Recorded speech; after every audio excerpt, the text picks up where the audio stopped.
Product যখন apply করছি তখন ড্যাব করে বসাবো, ঠিক আছে? এটাকে বলা হয় ড্যাবিং করা। এটাকে আমি যখন ব্লেন্ড করছি তখন কি মোশন অ্যাপ্লাই করব? Circular motion.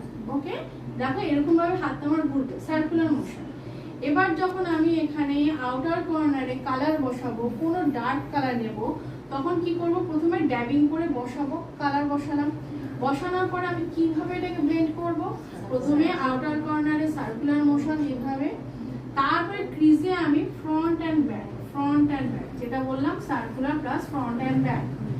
এছাড়া যখন আমরা ক্রিয়েটিভ কোনো আই মেকআপ করতে যাব তখন আমরা এই পুরোটা যখন ক্রিজে যখন ব্লেন্ড করছি তখন কি মোশন ইউজ করব? Front and back, front and back, এটাকে বলা হয় ফ্রন্ট অ্যান্ড ব্যাক।